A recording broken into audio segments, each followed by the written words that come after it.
Okay, good evening. Welcome. Arun here, and tonight we're going to be talking about raising finance for your first dental practice. I'm going to be joined by my colleague Nigel Crossman, who hopefully will be joining us shortly. And this webinar will last approximately 30 minutes, and we'll be discussing the steps to either buying or setting up your first practice and getting the finance that you need for this. Now, over the last 12 months or so, we've been dealing with many startups, many purchases, and we can see this market just getting, there's more and more demand for practices. However, to raise finance at the best rates on the most effective terms isn't always the easiest thing. So this webinar tonight will be discussing that. Nigel, who's our head of finance, commercial finance, will be able to discuss this. So it'll be Nigel who'll be carrying this webinar and talking to you about it. So let me see if I can get hold of him. Okay. Let's see if I can get hold of him.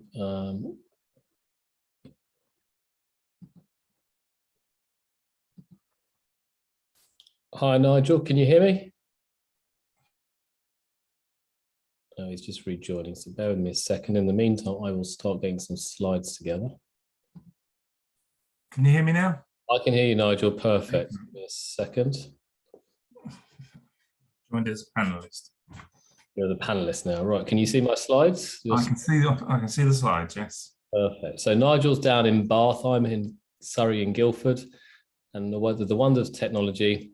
On a lovely Easter evening or Easter week evening, we can talk about finance. How exciting for everyone!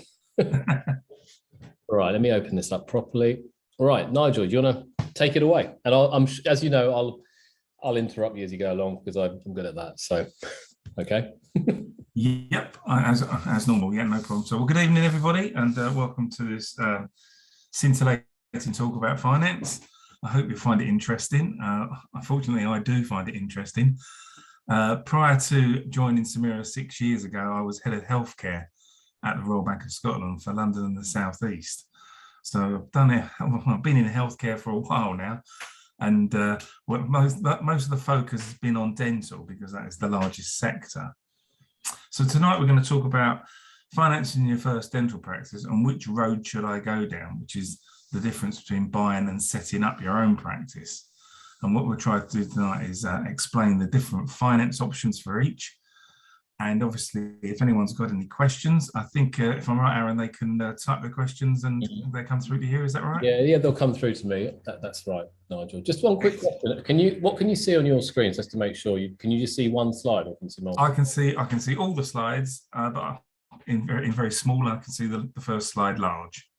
Okay, that's not the way to do it. Okay, ignore that. Give me a second. Still there? Yep. So now, can you just see one slide? I can just see one slide now. Correct. All right, great. Let's carry on. That's the correct format, isn't it? It's just everyone's straining their eyes trying to read what I'm going to say. Yeah. Right. That would be good. So in the immortal words of Chris Whitty, as we say, next slide. Lovely. Thank you. Yep. Right. So we're going to talk about buying first. As this has been popular for many years, buying your own practice. And lenders will normally lend, as I've said now, 80% of the goodwill value. Now, the goodwill value is obviously something that you have to calculate from the EBITDA, and the banks will independently value the goodwill value anyway, as well as the agents who are selling the actual practice. You can get up to 90% of the goodwill value if you would like to add some freehold security to the deal. That doesn't mean adding the freehold property that the practice is in. It means adding additional freehold property, something like a buy-to-let or investment property that you have. The length of the loan usually will be for 15 years, and that's for a leasehold property. And the lease must be for 15 years as well. Now, if you have a lease for 20 years, unfortunately, all the lenders will actually limit the loan to 15 years because that's the most they do against the leasehold. But if you buy a freehold at the same time as buying the practice, then they will extend that to 20 years for a freehold. In some cases, and it's very few lenders will do this, some will do 25 years, but the average on a freehold is 20 years. Next one, please. Now, obviously, apart from buying, the other alternative is to set up a squat. Now, obviously, There are lenders who will do this. It is a restricted lending market because there is a perceived risk amongst banks. I think most people will appreciate that banks are very risk averse, especially since 2008, 2009, when everything went wrong. And the only reason they're really averse to it is that it's you're setting up a practice which has no income, and it's been set up against projections. Now, projections are thoughts as to how the practice will work in the future. And we'll come back to that in a few moments about the thoughts of how projections work. You can obtain up to 70% of the cost of setting up a practice. And by that, we're talking about the build costs of refurbishing a property and making it into a dental surgery, and some equipment in that as well. And the maximum loan there is 200,000. Again, the loan can be over 15 years and subject to the lease being 15 years. And if you happen to be buying the freehold, which is not affected by that maximum loan of 200,000, that's a separate loan, then you can actually borrow the money for 20 years. And in those cases, the lender will let you not only borrow the money for the freehold over 20 years, but also the refurbishment and the equipment loan over 20 years in many cases. So that extends the life of your loan. So Nigel, just to make this clear, if I was buying if I found a property which is £600,000 in value, and then I want to do a kit out, which will cost me 200 grand, so I need £800,000. Okay, in this instance, would there be a lender that allow me to do that? Yeah, in that sort of scenario, the lender will lend you 70% of both the actual fit-up cost and the freehold property. Okay, so if I get 560 from the bank, and then the remainder I have to fund myself. As long as Yes, I got 30%. That's right. Okay, so that's an interesting angle. So if people are looking for freeholds, wherever they may be, they might find something suitable to buy the freehold, which, if you look at historically, owning the freehold over the long term is always a better value than having to pay rent, because after paying the rent over 20 years, you've effectively paid off the freehold anyway. So exactly.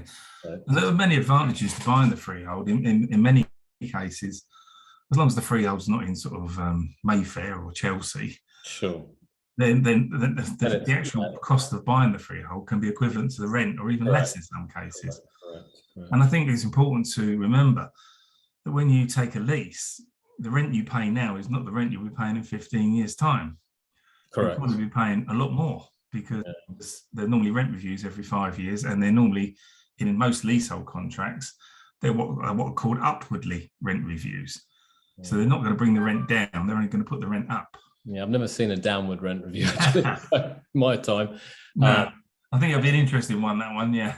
Yeah, just one quick question that's come through, just for everyone's benefit. This webinar is recorded, and it will be uploaded to our YouTube channel, so you can watch it at your leisure in the future. Okay, right, next slide. Okay. So offsetting the risk in buying and setting up.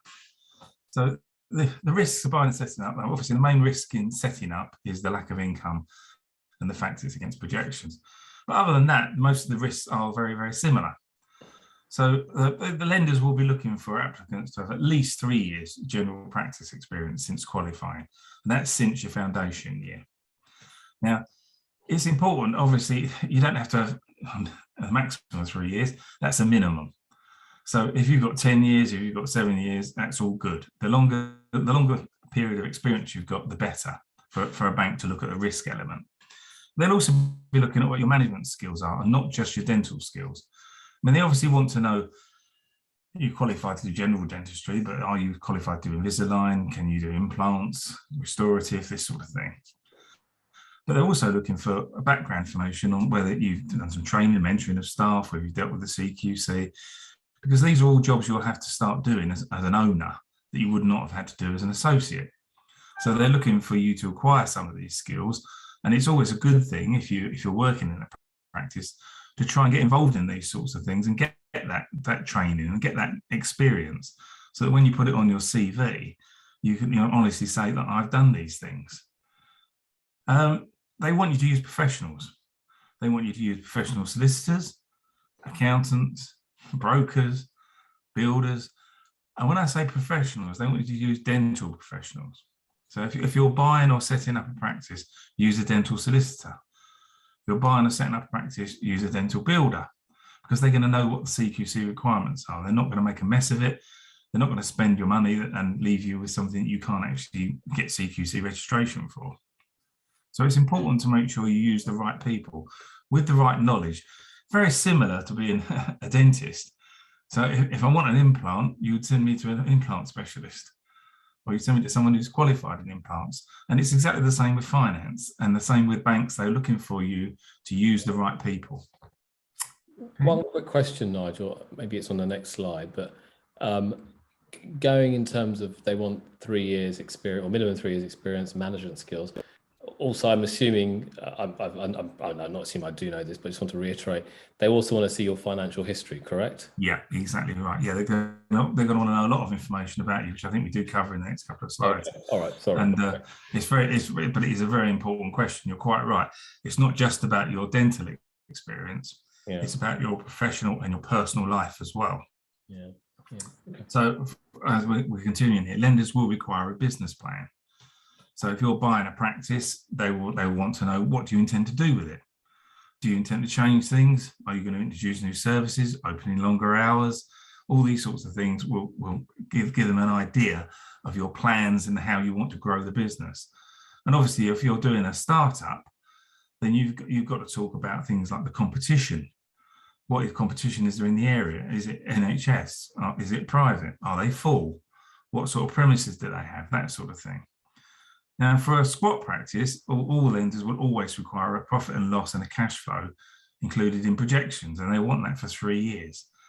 Now, this is, as I said earlier, we'll come back to this, is very, very important. The projections, whilst it's you saying what you think you will achieve, it will be examined very closely by a lender. It will be examined very closely for it to be realistic, and they'll look at all the assumptions that you make as to why things are different, perhaps the last squat practice they looked at. So what's important here is to make sure you get it right. And we see many examples, unfortunately. I did as a banker, and I do now. I had one the other day where someone sent me a cash flow produced by their own accountant, and all they'd done was take all these figures and divide by 12. And as it was a squat practice, totally unrealistic, because he had the same income in month 1 as he had in month 12. And in month 1, he'd perhaps have 5 to 10 patients, and in month 12, perhaps 200 patients. So the levels have got to be realistic, and they've got to match, and they've got to match the business plan as well. Now, we can assist with these sort of things. We do this all the time. And we use a bank-approved profit and loss cash flow format that we've devised over the years. And in fact, we devised it when I was at RBS, because we got bored with people sending in almost the old back of a fag packet calculations. So we set it out in a structured way that actually explains as it goes along how the figures have been arrived at. You will also need quotes from the builders and equipment suppliers, because they will have to go into your projections. They're your costs, and they're a big part of your costs. Now you can use builders outside. As I said, try and use professionals. There are lots of equipment suppliers, and if you want, you can use our buying group, which is Samera Alliance. And on that, we can actually get you quotes for equipment. We have builders on there that we deal with on a regular basis, and that way we can help you move forward on the actual process, because it is a long process if you're setting up. So there's a lot of work to be done. Okay. So this is, I think we're getting to the bit that Arun was mentioning now. So what else will lenders want to know? So this is always the one where dentists come back and say, do they really want to know all this? And the answer is, yeah, I'm afraid they do. I think what you've got to try and remember when you're buying or even setting up a practice, that this is unsecured lending for the actual practice itself. Different for the freehold, that is secured lending. But for the practice, it's unsecured lending. You could be borrowing £800,000 to buy a practice. You could be borrowing £200,000 to set up a practice. It's unsecured, so they want to know a lot about you. So if it's leasehold, they want to know whether it's within the Landlord and Tenant Act, and this is for your protection. This gives you certain rights at the end of the lease to stay in the property, or if you're forced out of the property, for compensation to you, so that you're not, your business can still function. They want to know about your financial position. They want a full disclosure of your assets, your liabilities, and your income expenditure of you and your partner. And that could be your living your wife, your partner, your husband. It could be your business partner, but they want to know all the information about everybody. They want a CV detailing your dental and management experience, which we referred to earlier. They want at least 3 months bank statements, and they're the latest bank statements, to check your associate income. And what they're looking for there is to see that your level of income is in line with what you're projecting forward, or the business you're buying, that you can actually cope with that level of work. They want to see your last 3 years' accounts or tax calculations. And obviously, if it's a squat or a purchase, they're going to want to know what the address is, and they're going to want a copy of the agent's sales details. Now, when you're buying, that will be the selling agent's details.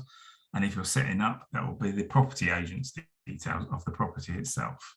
So they want to know all this information, and they want it prepared in a certain way, packaged for them, because they don't get a lot of time. Having worked in credit for a bank a few years ago, the average time you get to look at a new application is somewhere between 15 and 30 minutes.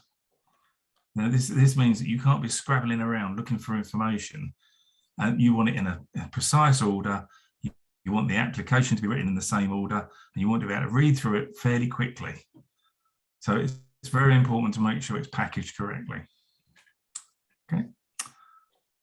So if you're buying a practice, you'll have to supply up-to-date financial information on the target practice, the one that you're buying. And this is obviously to prove that the profitability is there and the loan repayments can be afforded. And this is where often sales agents will let you down, because we often see, I mean, we're still seeing, even now, property practice being sold when the accounts are the 31st of March 2020. I mean, that's 2 years ago. The bank wants up-to-date information. They want to see how the practice has been performing. Now, this was always important, but it's become more important since COVID, because obviously when they're looking at accounts, 2019 was a reasonably good year. 2020, 2021 may have been affected by COVID. So they're now looking at 2021 to 22 to see how the practice has performed since that time, since full opening resumed. So they want to see all this information.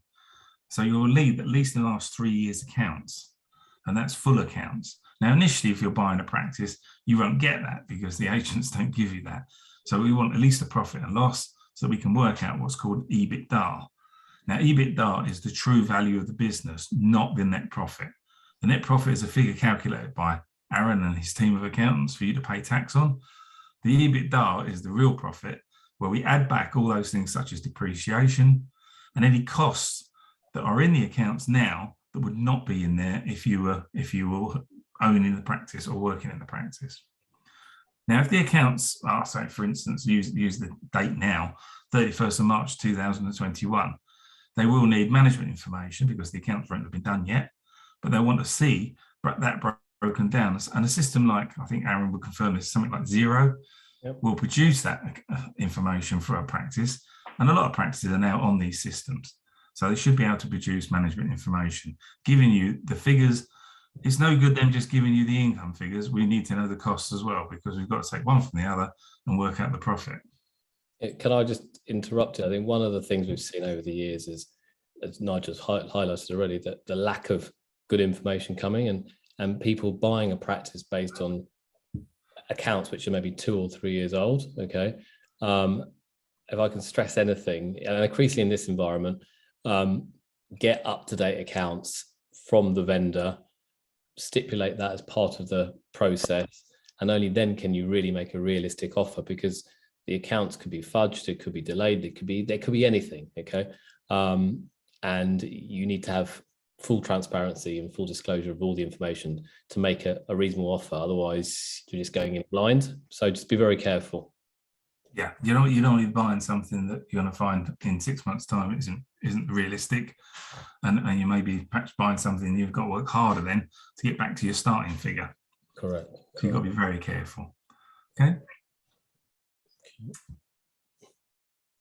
So what help is available? And funny enough, I 5 o'clock tonight I had a conversation with someone about a startup who's trying to do one in a grade 2 listed residential building. So let's try and make life difficult, which is quite good.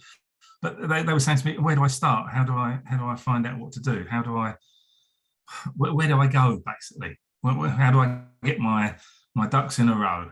And how do I not incur a lot of cost at the beginning to then find that I've incurred that cost for no reason?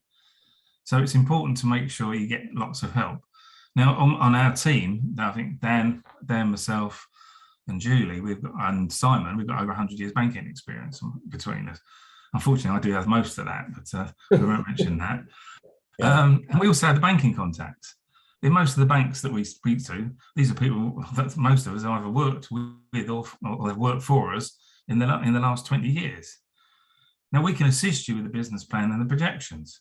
We can help you do those. Yes, there's a cost to it, but we can help you do those. The buying group can help you with quotes for the equipment, the consumables. We have companies on the buying group who help with the CQC requirements and builders and this sort of thing. And if you're setting up a practice, you can join the Samera Startup Program, which is a 12-month program, and we'll take you through the process of actually finding the premises, getting it in the right order, getting the quotes, and monthly meetings, and we can keep you moving on it all the way.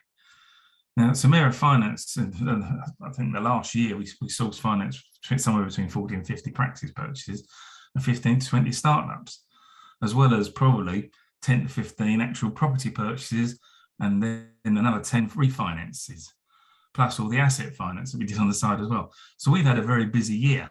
I mean, it's been very busy for us, which has resulted in us taking on Julie, who used to be a NatWest and Metro banker in healthcare, onto the team as we're starting to grow. Okay, Nigel, just to highlight, I've added a few slides here, I think. So if I can talk, I can talk about these if that's all right, and then that's a nice surprise. Yeah, that's a surprise. But I'll just add a few things in terms of doing a startup. This is kind of from my own perspective. It's an excellent time to start squats. Okay, I think the property rules that changed a couple of years ago in 2020 have opened up the market, and we're seeing more and more people starting squats as opposed to buying a practice. And if you're finding someone to rent, like a leasehold, again, there are lots of empty units, so you can probably find a good location and probably negotiate well on the good rental terms.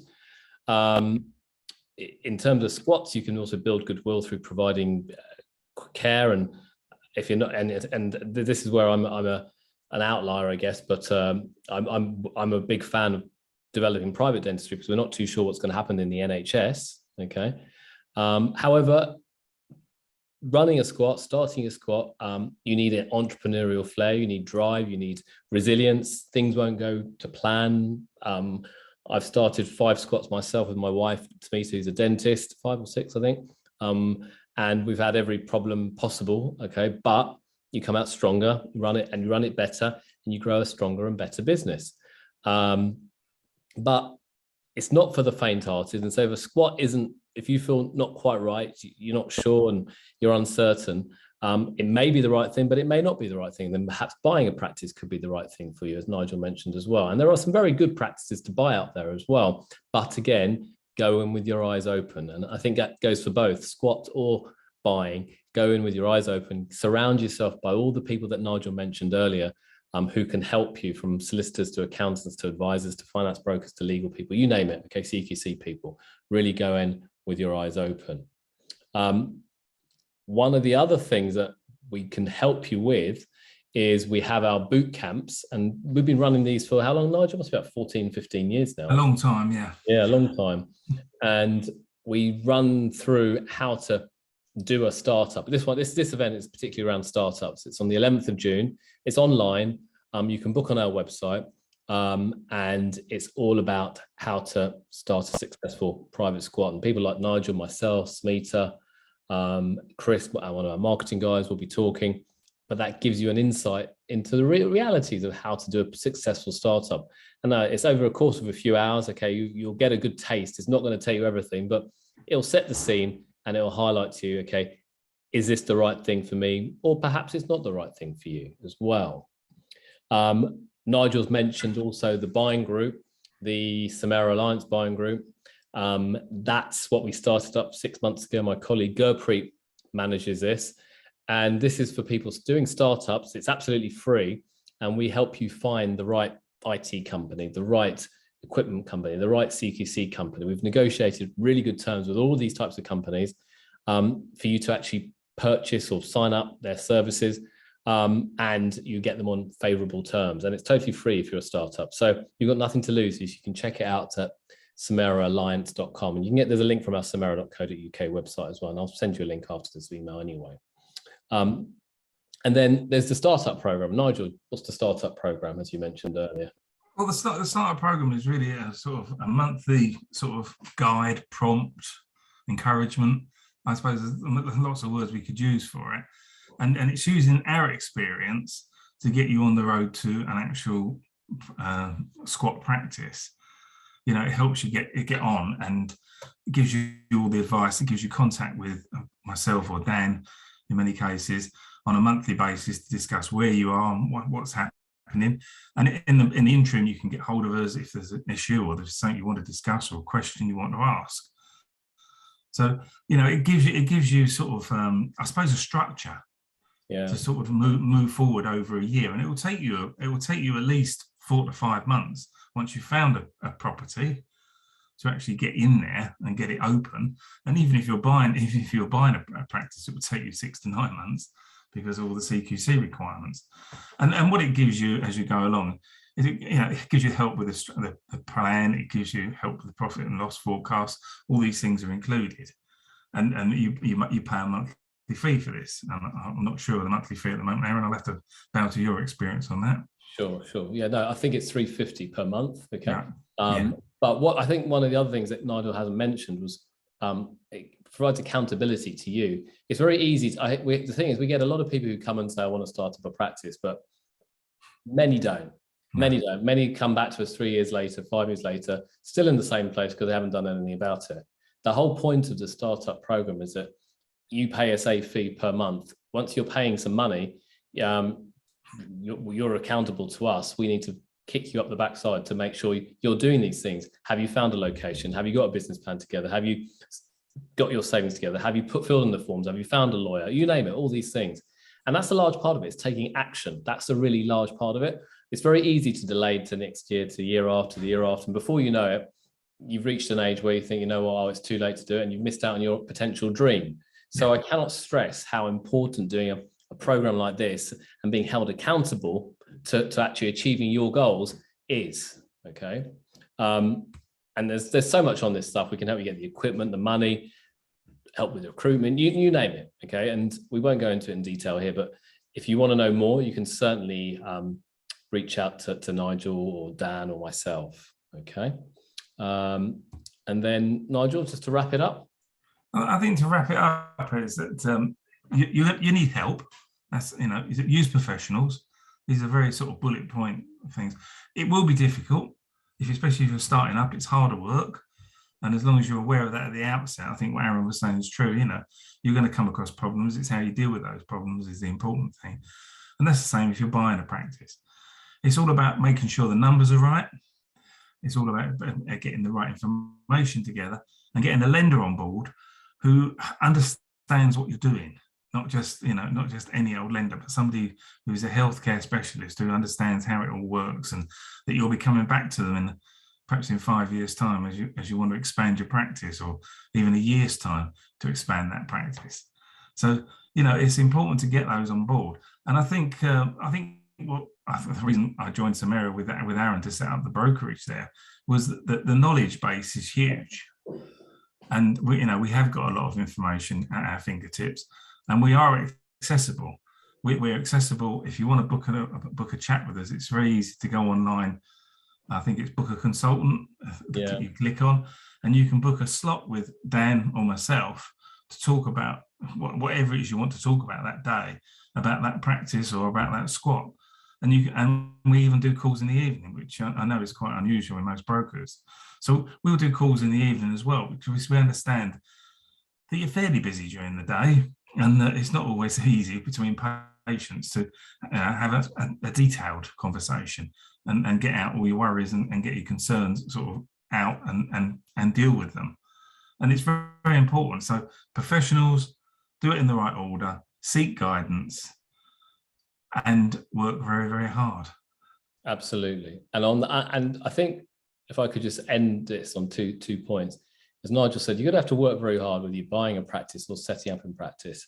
However, it can be a very fulfilling part of your career. We have many clients who have set up, who have bought practices, and who aren't just doing well financially, but they feel much more in control of their career, much more in control of their longer term outcome. It's not for everybody. I also appreciate that. But if you've got an inkling to run your own business, have your own practice, then the first step of that process in my mind is, if you haven't already, book yourself on our boot camp. That'll give you a taste of what it involves in owning and setting up a practice or buying a practice. And then from there, you can engage with my colleagues, Nigel, Dan, Julie, Simon, myself, Gagan, you name it, everybody in the team, and they'll be able to help you, okay? And then finally, we will be at the dentistry show in Birmingham. We have a stand there. Come and see us. I know we live in odd times at the moment, okay, but it's important to get out and see us and help us, and we can help you set up your dreams, because, okay, that's what it's all about, you achieving your goals, okay? So from myself down here in Surrey and from Nigel in Bath, we'd like to say thank you very much for your time tonight. And if you've got any questions or anything else, please let us know. Actually, there's one question that's come in, Nigel. Yeah, I've seen it. Have you had any experience in setting up a specialist practice? Yes. In a nutshell, yes. Yeah. Okay, yes. Quite a few. We've set up hygienist practices, orthodontic practices, implant referral centres. Correct. So, we've got the experience setting these up. Yeah. And endo practices, perio, we've done them all, to be honest with you. Yeah, absolutely. Yes, we have got experience of them. We can help there, okay? Just reach out to us, drop us a line, and we'll be delighted to help. Okay, have a lovely rest of the evening. It was a half-an-hour webinar. It wasn't too long. I hope we didn't make it too difficult and too complex to you, but have a lovely evening and hope to see you soon. Okay, thank you. Thank you. Cheers. Good night, Nigel. Good night. Are we out? Not yet. Cheers. Oh, yeah.